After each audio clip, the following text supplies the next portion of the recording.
a chroeso eto i sianel YouTube Tabernacle Llwyn Hendi ac i'n gwasanaeth ni heddi ar Ebrill y 6 ar 20. Cyn ni'n gweddio y bydd y gwasanaeth yn ogoniant i Dduw ac yn fendith i ni i gyd. Fe droiwn ni nawr at Salm 117 fel galwad i addoli. Molwch yr arglwydd, yr holl genhedloedd, clodforwch ef yr holl bobloedd, oherwydd mae ei gariad yn gryf tuag atom ac y mae ffyddlondeb yr arglwydd dros byth. Molwch yr arglwydd. Mae'n darlleniad ni heddiw yn dod o Efengyl Marc, pennod 10, adnod 32 i 52. Roeddent ar y ffordd yn mynd i fyny i Jerusalem ac Iesu'n mynd o'i blaen. Yr oedd arswyd arnynt ac ofn ar y rhai oedd yn canlyn. Cymerodd y deuddeg ato drachefn a dechreuodd sôn wrthynt am yr hyn oedd i ddigwydd iddo. Dyma ni'n mynd i fyny i Jerusalem. Fe gaiff mab y dyn ei draddodi i'r prif offeiriaid a'r ysgrifenyddion. Condemniant ef i farwolaeth a'i drosglwyddo i'r cenhedloedd. A gwatwarant ef, a phoeri arno a'i fflangelli a'i ladd, ac wedi trydiau fe atgyfoda. Daeth Iago ac Ioan, meibion Zebedeus ato a dweud wrtho, Athro, yr ydym am i ti wneud i ni y peth a ofynnwn gennyt. Meddai yntau wrthynt, beth yr ydych am i mi ei wneud i chwi. A dywedasant wrtho, dyroi ni gael eistedd, un ar dy law dde ac un ar dy law chwith yn dy ogoniant. Ac meddai Iesu wrthynt, ni wyddoch beth yr ydych yn ei ofyn. A allwch wi yfed y cwpan yr rwy fi yn ei yfed? Neu gael eich bedyddio ar bedydd y bedyddir fi ag ef? Dywedasant hwythau wrtho, gallwn. Ac meddai Iesu wrthynt, cewch yfed y cwpan yr rwy fi yn ei yfed, a bedyddir chwi ar bedydd y bedyddir fi ag ef. Ond eistedd ar fy llaw dde neu ar fy llaw chwith, nid gen i fi y mae'r hawl i'w roi. Y mae'n perthyn i'r rhai y mae wedi ei ddarparu ar ei cyfer. Pan glywodd y 10, eithant yn ddig wrth Iago ac Ioan.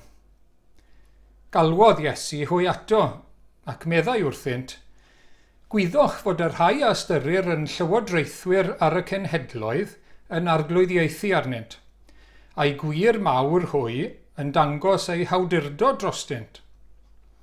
Ond nid felly y mae yn eich plith chwi. Yn hytrach, pwy bynnag sydd am fod yn fawr yn eich plith, rhaid iddo fod yn was i chwi. A phwy bynnag sydd am fod yn flaenaf yn eich plith, rhaid iddo fod yn geithwas i bawb. Oherwydd mab y dyn yntau, ni ddaeth i gael ei wasanaethu, ond i wasanaethu, ac i roi ei einioes yn brydwerth dros lawer. Deithant i Jericho, ac fel yr oedd yn mynd allan o Jericho gyda'i ddisgyblion a chrindyrfa, yr oedd mab Timeus, Bartimeus, cardoti'n dall, yn eistedd ar fin y ffordd.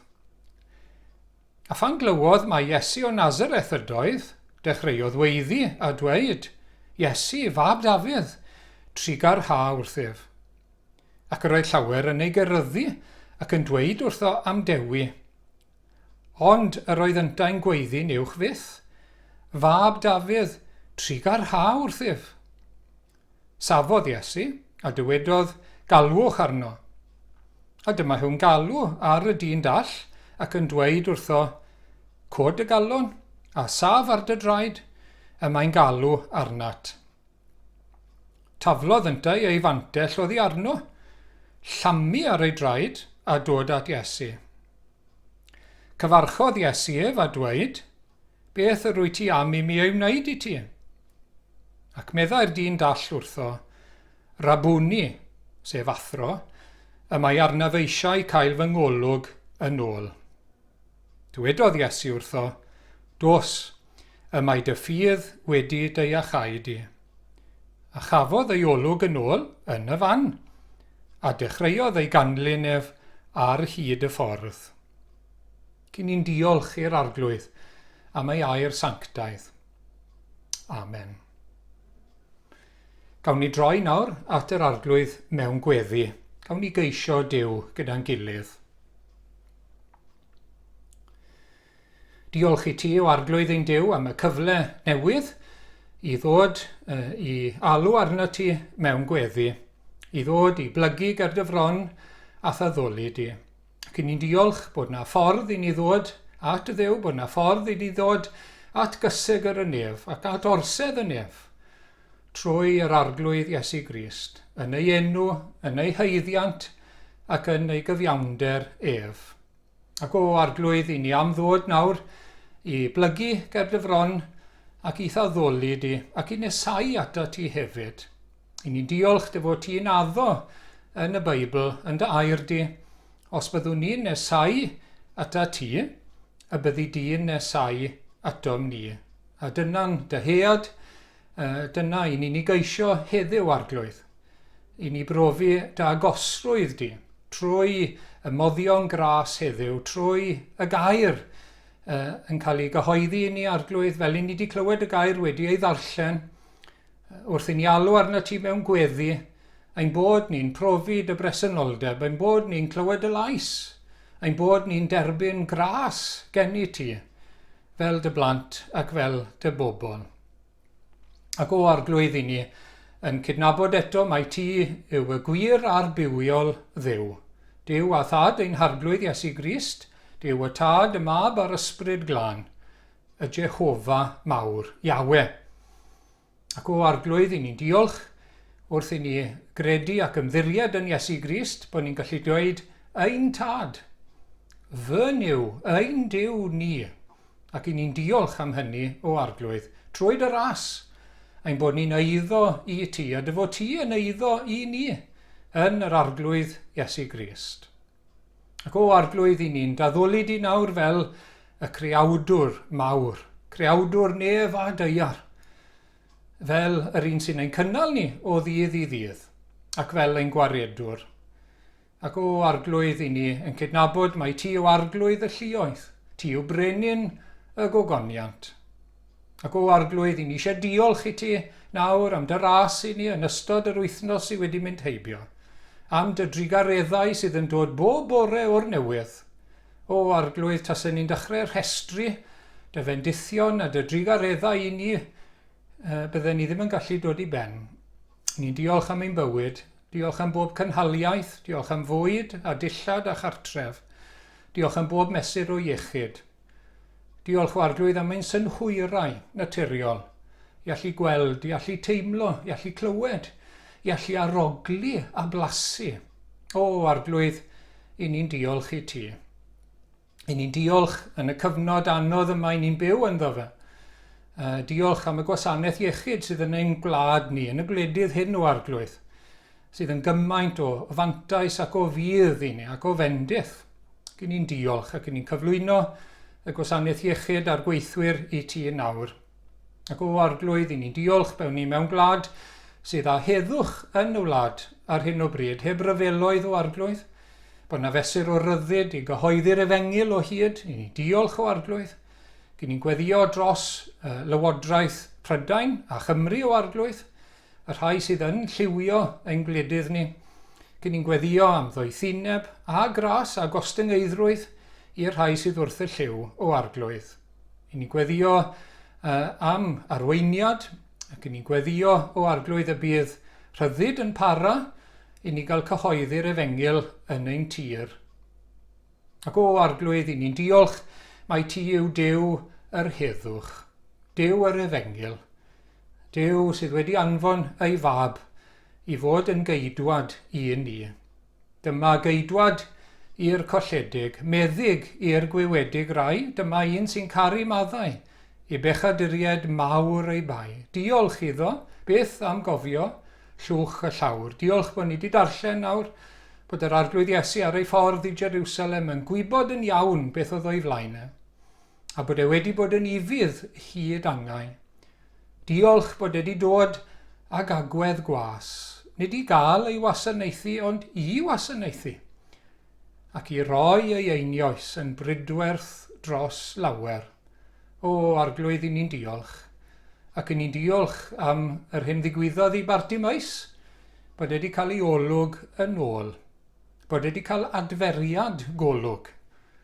Gafodd adferiad golwg naturiol, ac oherwydd yr Efengyl, i ni'n gallu cael adferiad golwg, i ni cael gweld yn ysbrydol, i ni cael gweld gogoniant Duw, i ni cael gweld yr arglwydd Iesu fel ein ceidwad, ac fel ein harglwydd, fel ein bugail, fel ein craig a'n prynwr ni.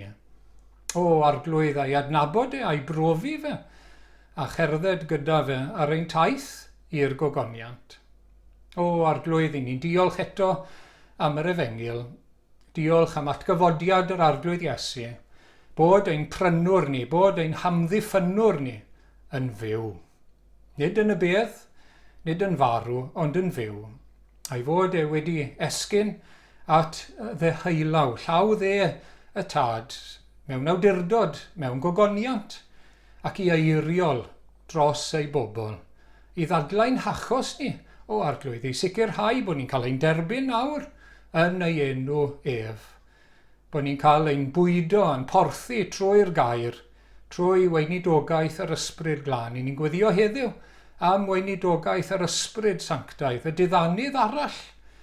Trwy'r gair i'n diddanu ni, a'n harwain ni, a'n porthi ni o arglwydd, a'n llenwi ni ar gyfer ein bywyd, ar gyfer ein gwasanaeth yn y byd. Ac o arglwydd diolch cyn hir, bydd yr arglwydd Iesu'n dod nôl eto fel brenin, fel barnwr, i sefydlu ei deyrnas i bawb gael ei gweld. A bydd pawb, pob glin yn plygu, pob tafod yn cyffesu, fod Iesu Grist yn arglwydd. O, deied y dydd, brysied y dydd o arglwydd, Maranatha yw ein cri ni. Ac o arglwydd yn dy drigaredd ac yn dy ras, gwna ni yn barod ar gyfer y dydd hwnnw. Sancteiddia ni arglwydd, prydfertha ni, glanha ni arglwydd, fel dy bobl ac fel dy briod, i fod yn barod ar gyfer dydd y briodas fawr. O, arglwydd, diolch am dy ras, diolch am dy gariad tuag atom ni, diolch am dy ddarpariaeth. Diolch, arglwydd, bod ti'n mynd i roi nôl i ni llawer mwy nag oedd ni wedi ei golli oherwydd ein pechod. O, diolch, bendigedig fyddod enw di. Derbyn ni nawr, arglwydd, maddau ni, ein dyledion a'n pechodau, trwy rinwedd aberth iawnol Iesu Grist. I ti y bwr clod a'r gogoniant byth bythoedd. Amen.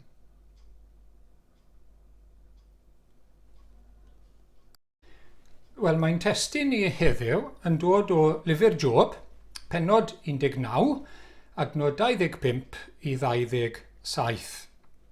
Mae rhan ohonyn nhw beth bynnag yn eiriau enwog iawn. Oherwydd gwn, dwi'n gwybod fod fy amddiffynwr yn fyw, ac y saif o'n plaid yn y diwedd, ac wedi'm croen ddifa fel hyn, eto o'm cnawd cafweld Duw.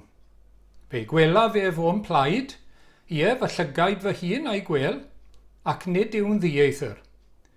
Y mae fy nghalon yn dyheu o mewn. Wel, dyma ddatganiad arbennig o ffydd. Ac does dim rhyfedd os bod e wedi ysbrydoli emynau yn Gymraeg ac yn Saesneg a ieithoedd eraill, mi o'n fod fy mhrynwr yn fyw. Am prynodd a thaliad mor ddrud, meddai Thomas Jones. Ac wedyn yr aria swynol yna gan Handel, wrth gwrs, yn y Meseia. A dim ryfedd bod y geiriau wedi bod yn fendith i bobl Dduw ar hyd y blynyddoedd, ar hyd y cenedlaethau. Ac mae'n werth cofio pwy sy'n dweud y geiriau a beth yw ei sefyllfa, beth yw'r cyd-destun. Oherwydd mae Job mewn galar erchyll. Mae wedi colli plant. Mae wedi colli eiddo. Mae wedi colli ei stoc o anifeiliad. Mae wedi colli ei weision. A mae'r boi'n ungol gyda fe wedyn ni o golli iechyd. Heb sôn am ei unigrwydd e. Mae wraig e yn dweud wrtho fe, wel man y man i ti gablu Duw nawr a gorffen ag e.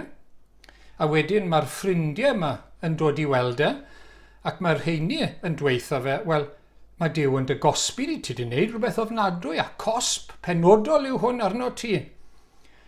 Wel, dyna chi sefyllfa. Ond, dyna y cyd-destun, dyna pryd mae'n dweud y geiriau hyn. Ac o'n i dyw hwnna berthnasol i ni heddi nawr, y dyddiau ni'n byw ynddyn nhw nawr, lle mae pobl yn colli anwyliad, colli swydd, colli arian, colli incwm, colli iechyd, wrth gwrs. Maen nhw'n berthnasol, yndyn nhw. Ond yn y math yna o amser, yn y math yna o ddyddiau ofnadwy, mae Job yn gallu bod yn hyderus bod Duw, yr arglwydd, yn amddiffynwr iddo fe, a bod e'n fyw. A dyma ei obaith e. Mae obaith e'n gadarn yn ei amddiffynwr. Yr hen gyfieithiad yn dweud prynwr, wrth gwrs. Mae e'n siŵr, mae e'n bendant, bod yr arglwydd byw fel y perthynas agosa, y next of kin iddo fe. Ac y bydd e'n cymryd cyfrifoldeb drosto fe, yn ei gyflwr trienus, ac y bydd e'n sefyll o'i blaen e. Nid fel rhywun diarth, bydd e gyda fe ar y ddeiar yn y diwedd. Ac wrth gwrs dyma yw'r arglwydd Dduw i ni sy'n Gristnogion trwy Iesu Grist. Ac wrth i ni ddarllen yr Hen Testament, i ni'n gweld bod y person yma, yr amddiffynwr neu'r perthynas agosa, y gair Hebraeg yw goel, mae e'n berson pwysig iawn, ac oedd hawliau cyfreithiol pwysig gan y person yma yn Israel, fel sydd gan y next of kin, ond yn fwy na hynny mewn gwirionedd. Dyma chi yr un cyntaf te, i ni amnodi heddi. Dial gwaed. Y perthynas agosa oedd ar hawl i ddial, i dalu nôl nawr, i rywun oedd wedi llofruddio ei berthynas, mwrdro. Ac oedd hawl gyda fe i fynd ar ei ole a'i roi i farwolaeth, i ddienyddio fe. Ac oedd e ddim yn torri'r gyfraith, oedd hawl cyfreithiol ganddo fe i wneud hynny. Nawr, o achos drygioni a gwaith y diafol, mae'r arglwydd Iesu yn alw fe lladdwr dynion, wrth gwrs. Oherwydd gwaith y diafol, i ni wedi profi marwolaeth ysbrydol. I ni wedi colli ein perthynas agos a Duw. I ni'n profi marwolaeth gorfforol, wrth gwrs, ac yn naturiol, i ni ar y ffordd i farwolaeth dragwyddol, yn gwahanu oddi wrth Dduw am byth yn uffern. Ond beth mae'r Efengyl yn dweud wrtho ni yw bod Duw yn yr arglwydd Iesu wedi mynd ar ôl Satan fel petai. Mae mab Duw wedi mynd i Galfaria, ac yn ôl yr addewid yn llyfr Genesis, mae wedi sathru ei benne. Mae wedi gwasgu benne gyda'i drod. I ddial, wrth gwrs, i dalu nôl ar y diafol, bod e'n cael ei glwyfo ei hunan. Ac oherwydd hynny, mae pawb, wrth gwrs, sy'n ymddiried nawr yn yr arglwydd Iesu, yn cael ei godi, medde'r Testament Newydd, i fywyd newydd. Bywyd newydd o berthynas bersonol, agos, real, gyda Duw yn yr arglwydd Iesu Grist. Dyma chi Effesiau 2, yr adnod gyntaf ac wedyn 4 a 5. Biadeg pan oedd eich chwythau yn feirw yn eich camweddau a'ch pechodau. Ond gan mor gyfoethog yw Duw yn ei drigaredd, a chan fod ei gariad tuag atom mor fawr, fe'n gwnaeth ni oedd yn feirw yn ein camweddau, yn fyw gyda Christ. Wel, beth mae hynny'n golygu? I ni'n cael Duw yn ôl. I ni'n cael Duw yn ôl. Chi'n gweld, oedd yr amddiffynwr yn dial, yn talu nôl, ac oedd e'n gwneud pethau eraill i ddod â phethau nôl. A mae hwn yn hyfryd am yr Efengyl. I ni'n cael Duw yn ôl, yn eiddo i ni. I ni'n cael y bywyd o adnabod a phrofi Duw. A mae hwnna'n dechrau nawr yn syth ar y ddaear. Clywed Duw yn siarad â ni trwy ei air sanctaeth. I ni'n clywed ei air. I ni'n clywed e'n galw arno ni. Ni'n clywed e'n ein harwain ni. Ni'n clywed ei weithiau neu'n rhybuddio ni. Ond i ni'n glywed chi'n gweld. Ac wedyn ni, pan i ni'n galw, i ni'n cael galw mewn gweddi, i ni'n profi ei atebion ni. Nid fel i ni'n disgwyl bob tro, ond mae'n ateb. Mae'n ateb gweddi. Ac i ni'n dod i weld yn y darlleniad oedd Bartimaeus di cael ei olwg yn ôl, ond oedd e. Rhywbeth oedd e wedi golli. Ac i ni'n cael golwg yn ôl. I gael gweld Duw. I ni'n gweld gogoniant Duw trwy ffydd. I ni'n gweld person Iesu Grist fel ein gwaredwr, fel ein harglwydd. I ni'n ei weld. I ni'n gweld beth mae wedi wneud drosto ni ar y groes. I ni'n gweld fel bugail yn heneidiau ni. Ac i ni'n cael bywyd o gyfaill garwch, o gwlwm cariad, o brofi bywyd Duw yn ein heneidiau ni. I ni'n cael hwnna yn ôl. A fyddwn ni byth wedi golli fe eto. Yn ail, oedd hawl gan y perthynas agosa, y goel, i brynu tir yn ôl. Pan oedd rhywun yn mynd i dlodi arbennig yn Israel, gallai fe gael ei orfodi i werthu tir. Ac oedd hwnna'n beth mawr, oherwydd oedd y tir wedi cael ei roi iddyn nhw gan Dduw. Wedi cael ei rannu, wrth gwrs, rhwng y llwythau a'r teuluoedd yng Ngwlad Canan. Falle bod chi'n cofio hanes Ruth a Naomi.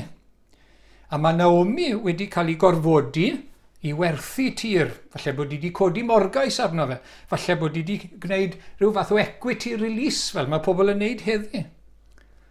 Oherwydd oedd wedi colli i gŵr, wrth gwrs, oedd wedi colli 2 fab. Wel, oedd hawl nawr gan y perthynas agosa i brynu'r tir na nôl i enw y teulu. Elimelech oedd gŵr Naomi, a Malon ei fab oedd gŵr Ruth, wrth gwrs. Gallai fe brynu fe nôl. Nawr, o achos pechod Adda ac Efa yng Ngardd Eden, i ni wedi colli paradwys, ond i ni. I ni wedi ei golli fe. Y bywyd na, a'r lle na, oedd heb lygredd, na phechod, na phoen, a Duw yn agos. Dyna lle cawson ni'n creu i fod, wrth gwrs. Ond i ni mewn byd syrthiedig nawr, di ni ddim yn Eden, di ni ddim yn paradwys. Mae yn fyd da, wrth gwrs. Ond eto, mae yna beth eraill, mae yna lygredd, mae yna ddrygioni, mae yna bechod, mae yna boen, wrth gwrs, mae yna dwyll, mae yna ladd, mae yna anfoesoldeb o bob math. Mae'n fyd o anniwioldeb, mae'n fyd o haint, fel i ni'n profi nawr. Mae'n fyd marwol i ni marw. Bod bywyd yn gallu bod yn dda iawn oherwydd trigaredd Duw, dyw e ddim yn baradwys o dia. Ond mae'r arglwydd Iesu wedi dod i'r byd yma i roi paradwys nôl i ni. I roi i ni etifeddiaeth wrth i ni ddod yn blant Duw trwy gredu ynddo fe. Dyma lythyr cynta 4, y bennod cynta, a dyma beth mae'n dweud o'r 3 adnod ymlaen. Bendigedig fyddo Duw a Thad ein harglwydd Iesu Grist. O ei fawr drigaredd, fe barodd fe'n geni ni o'r newydd, i obaith bywiol, trwy atgyfodiad Iesu Grist oddi wrth y meirw. I etifeddiaeth na ellir na'i difrodi, na'i difwyno, na'i difa, saif hon yng nghadw yn y nefoedd I chwi. Chi'n gweld yn ogystal â'r berthynas agos a Duw, ni wedi sôn am hwnna, mae hyn yn golygu cael dechrau bywyd newydd heb lygredd. Hynny yw bod ni'n cael nerth eto. Meddyliwch am un o wyrthiau eraill Iesu Grist. Oedd wedi gwella y claf o'r parlus ond oedd e. Wel nawr te, wrth roi etifeddiaeth I ni, wrth yn gwneud ni'n blant ac yn etifeddion y nef sydd I ddod, y paradwy sydd I ddod I ni. I ni'n cael nerth newydd nawr, wrth gwrs, fel pobl yr arglwydd Iesu, i'w ddilyn ef. I ddod ato fe, I nesau ato fe, ei ddilyn e, dechrau byw mwyn plesio Duw, yn ôl beth mae'r Beibl yn ei ddweud. I ni'n cael nerth nawr a deheadofn a syched I fod yn lân ac yn gyfiawn, I fod yn sanctaidd yng ngolwg Duw. Ac mae hwnna'n golygu bod ni'n cael nerth I ymladd gyda pechod a drygioni. Meddyliwch am un arall o wyrthiau'r arglwydd Iesu. Chi'n cofio y dyn a'i fraich wedi gwywo ar y saboth yn cael ei wella. Wel, yn ein pechodau, fel na I ni, mae'n breichiau ni wedi gwywo, mae'n trad ni wedi gwywo. Sut mae ni'n gallu brwydro yn erbyn pechod, wrth gwrs. Ond I ni'n cael nerth na nôl nawr. Ac mae hyn yn golygu hefyd, wrth gwrs, bod gobaith mawr o'n blaen ni. I ni'n dechrau byw fel plant y nef nawr, fel plant paradwys. Ac I ni'n cael golwg fel gafodd Bartimaeus eto I weld ffordd o'n blaen ni, sy'n arwain I nefoedd newydd a deiar newydd rhyw ddydd. A pryd hynny, bydd ddim llygredd o gwbl, bydd ddim pechod o gwbl. Bydd ddim marwolaeth, poen, colled, galar, erledigaeth, dim byd. O'r treialon sy'n dod I ni nawr. I ni'n diolch am waith yr arglwydd yn rhoi paradwys nôl I ni. Hynny yw yn gwneud ni'n blant y nefoedd. A mae hwnna'n dechrau nawr ar y ddeiar a mae'r gobaith byw yma gyda ni wrth edrych ymlaen. Yn drydydd, oedd hawl gan y perthynas agosa ac oedd fod I wneud y gweud y gwir I briodi gweddw oedd yn ddi-blant. Os oedd dyn yn marw heb blant, roedd disgwyl i'r perthynas agosa I briodi y weddw mwyn cael plant I barhau enw y gŵr. Enw'r teulu na, wrth gwrs, y llwyth na yn Israel, yn ôl addewid Duw. Wrth feddwl nôl I hanes Ruth a Naomi, falle bod chi'n cofio nawr te, oedd y perthynas agosa, nid Boaz oedd y perthynas agosa, wrth gwrs. Nawr oedd e'n barod I brynu'r tir yn ôl, y tir oedd yn perthyn I Elimelech, ond oedd ddim yn fodlon priodi Ruth, gweddw Malon, wrth gwrs, I gadw enw Malon ac enw Elimelech, enw'r teulu I fynd. Ond roedd Boaz yn gwbl fodlon I wneud y ddau beth. I brynu'r tir, priodi Ruth, ac o'r briodas yna, wrth gwrs, yn nes ymlaen, dath y brenin Dafydd, a nes ymlaen eto Iesu ei hunan.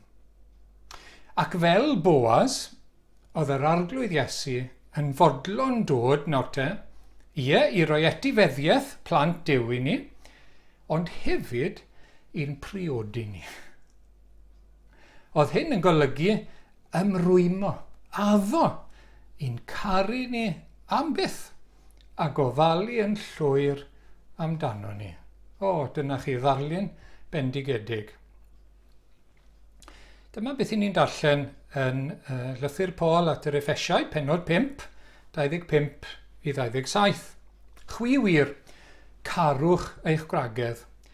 Fel y carodd Crist yntau yr eglwys, a'i roi ei hun drosti, i'w sancteiddio, a'i glanhau ar golchiad dŵr ar gair, mwyn iddo ef ei hun ei chyflwyno iddo ei hun yn ei llawn o goniant, heb fod arni frychyn na chrychni, na dim byd o'r fath, iddi fod yn sanctaidd a di-fai.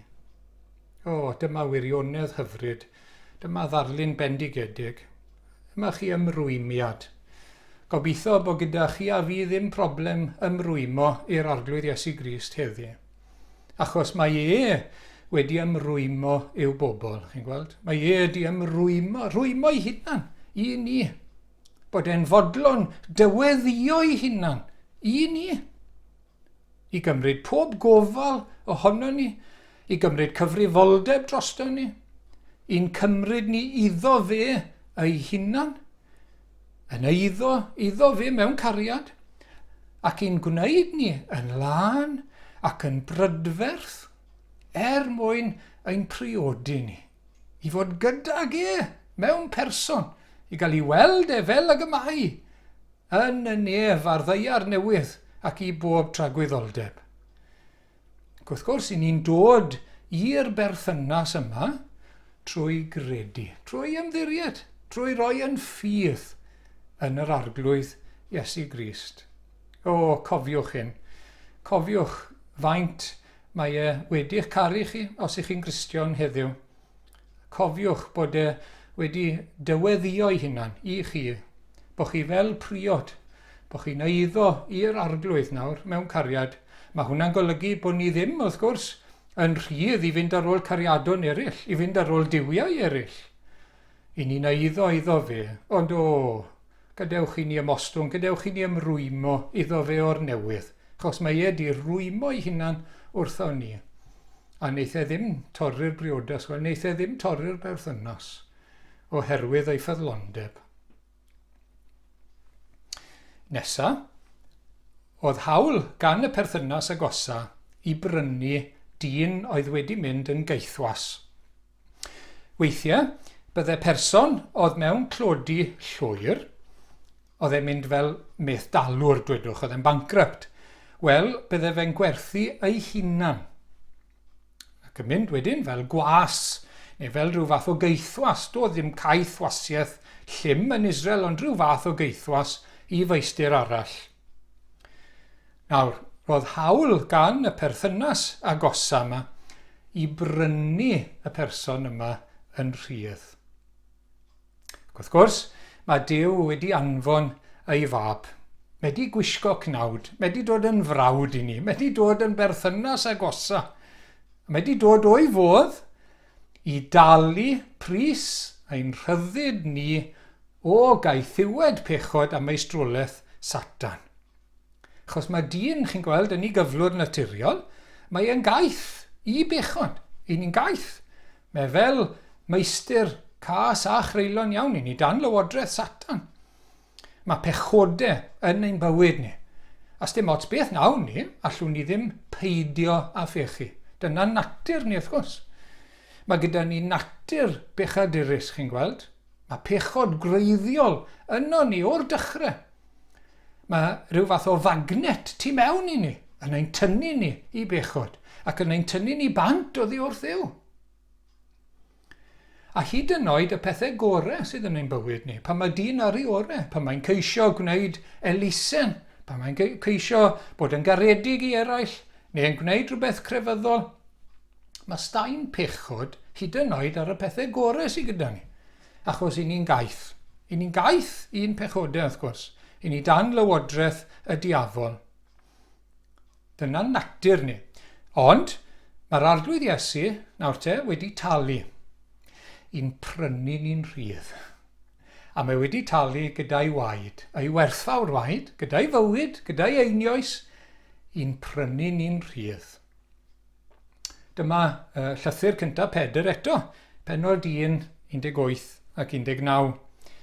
Talodd Duw bris uchel, i'ch gollwch chi'n rhydd, o wagedd y ffordd o fyw gafodd ei ffasio lawr i chi gan eich hynafiaid, eich tadau.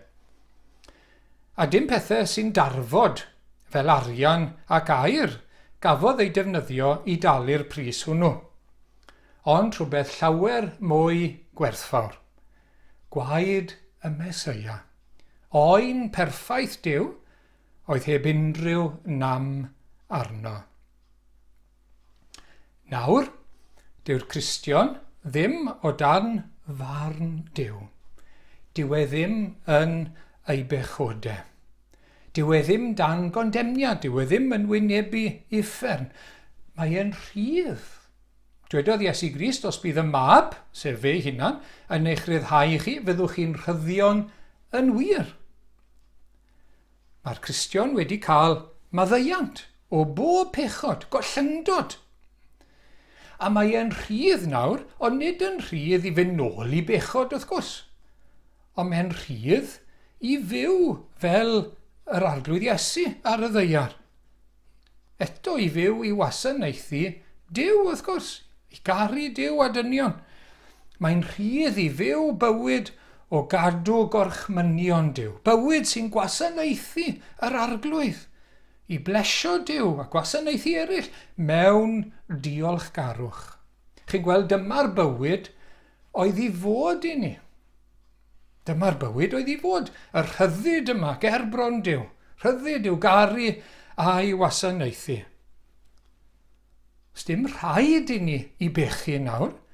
Sdim rhaid i ni fod yn gaeth i unrhyw bechod. Os na bechod heddi yn dy gaethiwol di, dyle fe ddim. Achos mae nerth yn Iesu Grist, mae rhyddid yn Iesu Grist i orchfygu fe. Sim rhaid dyla mlaen yn yr un pechodau o hyd. Gallwn ni ddechrau byw bywyd sanctaidd. Wrth gwrs, fyddwn ni yn llithro, byddwn ni'n cwmpo tra bod ni ar y ddaear. Ac eto, i ni'n dechrau profi rhyddid, hyfryd meibion Duw.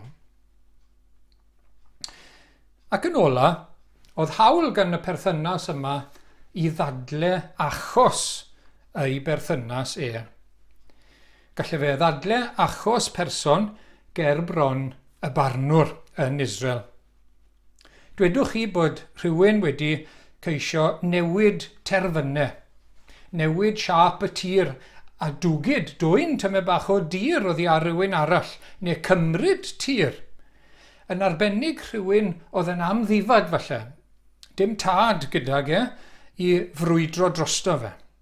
Wel, gallai'r perthynas agosaf ddod, a dadle ei achos o flaen y barnwr. Ac yn yr Efengil, mae'r arglwydd Iesu yn ei reolwr i ni wrth gwrs. Mae wedi dod i ddadle achos ei bobl, i gymryd achos ei bobl arno fe ei hunan. A mae wedi gwneud hynny ar y groes i ddechrau. Mae wedi eiriol dros y troseddwyr. Mae wedi sefyll yn ein lle ni, ein troseddau ni arno fe. Mae wedi cymryd cyfrifoldeb am ein pechodau ni arno fe ei hunan. Ac nawr, yn y nef, mae e'n eiriol dros ei bobl. Mae'n ein cynrychioli ni yn y nef fel oedd yr archoffeiriad yn wneud yn y deml. Nawr, i ni'n amddifad wrth gwrs. I ni wedi colli ein perthynas a'r tad nefol oherwydd ein pechod. Ac oherwydd ein bai ni oedd hynny, ond mae e wedi sefyll o'n plaid ni i ddod â ni nôl wrth gwrs at ein Duw ac at ein tad. Ac oherwydd hynny, all neb ein cyhuddo ni yn awr, a gall neb gymryd mantes ohono ni chwaith. A mae Satan yn dwlu wneud hynny, mae wrth i fodd yn wneud hynny, yn ein cyhuddo ni wrth gwrs o'n pechod, yn ein condemnio ni, ac mae eisiau dwyn oddi arno ni. Fel oedd pobl yn gallu dwyn tir, ynddo fe? Oddi wrth yr amddifad. Mae eisiau dwyn. Mae eisiau dwyn nawr ein llawenydd ni yn yr arglwydd Iesu. Ein heddwch ni, a'n tangnefedd ni fel plant Duw, a'n mwynhad ni. Wrth gwrs, fel na oedden ni, fel na mae'r person sydd heb Iesu Grist, sgyda fe ddim byd o'r pethau yna. Ond i ni fel Cristnogion mae Satan eisiau dwyn eto, chi'n gweld? Mae eisiau cyhuddo a mae eisiau cymryd oddi wrtho ni. Ond mae aberth Iesu Grist a'r ffaith fod e'n ymbil drosto ni yn y nef nawr yn gwneud yn siŵr bod Duw yn dad i ni. ac yn farnwr sydd bob amser o'n plaid ni. Bob tro. Mae e'n gwenu arno ni. A fel yna ddylen ni feddwl amdano fe. Rhufeiniaid 8, 33 a 34. Pwy sydd i ddwy'n cyhuddiad yn erbyn etholedigion Duw? Neb. Duw yw'r un sy'n dyfarnu'n gyfiawn. Pwy sydd yn ein collfarnu? Neb. Crist Iesu yw'r un a fi farw yn hytrach a gyfodwyd, yr un hefyd sydd ar fe heilaw Duw, yr un sydd yn ymbil troso. Wel, i ni'n diolch heddi, i ni'n diolch i Dduw, i fod yn dangos i hunan yn amddiffynwr, yn berthynas agosa, next o cyn, i'w bobl trwy yr arglwydd Iesu Grist. Diolch heddi bod ein hamddiffynwr yn fyw, bod ein prynwr ni yn fyw. Chi'n gweld, dychmygwch rhywun yn Israel wedi gorfod gwerthu tir, wedi gorfod gwerthu hunan. Heb blant, wedi colli priod, dychmygwch a bod y prynwr wedi marw. Yr un ddyle fod yna i'w gynrychioli bod e wedi marw, bod e ddim ar gael. O bydde hwnna ddim gwerth o gwbl. Ond mae'n prynwr ni, mae'n hamddiffynwr ni, mae'r arglwydd yn fyw. Diolch heddi, llwn ni fod yn siŵr o'i awydd a'i barodrwydd i fod yn amddiffynwr i'w bobl. Dyn nhw ddim yn haeddu dim byd, cofiwch. Ond pobl ydyn nhw sy'n galw arno, fel nath Bartimaeus. Galw arno fe ac ymddiried. Roi ei hunain wrth ei drad i fod yn arglwydd ac yn waredwr. Diolch bod ni wedi gweld, gobeithio bod ni wedi gweld heddi, bod yr amddiffynwr, bod y prynwr yn rhoi nôl i ni mwy nag i ni wedi golli. Mae hwnna'n hyfryd. Mae yna broblem logistiaid yn Affrica ar hyn o bryd a mae'n ofnadwy yn dywe. Falle bod chi wedi gweld neu wedi darllen amdano fe, maen nhw'n difa y cnydau gan achosi colledion ofnadw. Ac wrth gwrs oedd e'n broblem, oedd e'n gallu digwydd yn amser y Beibl i ni'n darllen amdanyn nhw. A dyma beth mae Duw yn dweud wrth i bobl, a mae'n defnyddio'r darlun yma yn llyfr y proffwyd Joel. Ad dalaf, talai nôl i chi am y blynyddoedd a ddifaodd y locust ar ei dyfiant, a'r locust mawr, y locust efawol, a'r cyw locust, fy llu mawr anfonais i'ch misg. Fe fwytewch yn helaeth nes eich digoni, a moliannu enw'r arglwydd eich Duw, a wnaeth ryfeddod a chwi. Joel 2, 25 a 26. Ydy'r arglwydd Iesu yn brynwr, yn amddiffynwr i chi, i ti, heddi, fel perthynas agosa, neu ydw e'n ddiarth? Sylwch bod Job yn dweud, bydd e ddim fel un diarth pan fyddai'n ei weld e, pan bydd e'n sefyll o'm mhlaid i. Odi e'n ddiarth i chi? Dim rhaid iddo fe fod. Gofynnwch, galwch arno fe. Dath Ruth, yn hanes Ruth a Naomi, dath hi, os ych chi'n cofio, at draed Boaz. A gofyn iddo fe roi ei fantell drosti. Symbol oedd hwnna, bod e'n mynd i gymryd pob gofal ohoni. Wel, gallwn ni wneud hynny gyda'r arglwydd Iesu, wrth gwrs. A diolch, fel Cristnogion, bod ni nawr yn profi ffrwyth ei waith drosom ni. Bod ni yn cael bywyd o berthynas agos, real a Duw. Yn gweddio bod y berthynas di ar arglwydd heddi yn real. Mae di sicrhau yn ni i ni, wrth gwrs. Bywyd o ymladd yn erbyn llygredd. Achos i ni ar y ffordd i Baradwys, i ni'n blant Paradwys, chi'n gweld. A mae hwnna'n golygu bod bywyd newydd gyda ni i ymladd yn erbyn drygioni a phechod. Gyda gobaith a nef ar ddeiar newydd. Diolch bod ni'n profi gofal a chariad rhyfeddol yr arglwydd, yr un sydd wedi dyweddio ei hunan i ni. Fe fydd ein priod ni. Mae fel priod i ni nawr mewn gwirionedd. A mae'n cymryd y cyfrifoldeb, mae'n cymryd gofal drosto ni. I'n sancteiddio ni, i'n glanhau ni, i'n gwneud ni'n brydferth ar gyfer y briodas yn y nef pan fyddwn ni gydag e am byth. Diolch bod e'n rhoi i ni ryddid. Dyn ni ddim yn gaeth weisio am pechod. Rhyddid maddeiant, rhyddid i garu a gwasanaethu'r arglwydd. Y bywyd na sydd i fod i ni o'i ddilyn a'i wasanaethu. Bod yn ei gwmni fel ein cyfaill a'n priod, ein craig a hefyd ein bugail. Diolch, dyn ni ddim o dan gondemniad, dyn ni ddim yn ein pechodau, dyn ni ddim dan ddigofaint Duw. Mae wedi cymryd ein hachos ni. Mae wedi talu pris ein pechod. Mae yn y nef nawr. Dyw'r arglwydd Dduw ddim yn grac gyda ni nawr, chi'n gweld? Dyn ni ddim o dan i ddicter. Dyn ni ddim yn wynebu colled ac uffern dragwyddol. Mae'n gwenu arno ni yn yr arglwydd Iesu. Diolch bod ni'n gallu llawenhau ynddo fe heddi. Mwynhau heddwch gyda Duw. Mwynhau Duw a gwybod y bydd yn ein cadw ni tan y diwedd.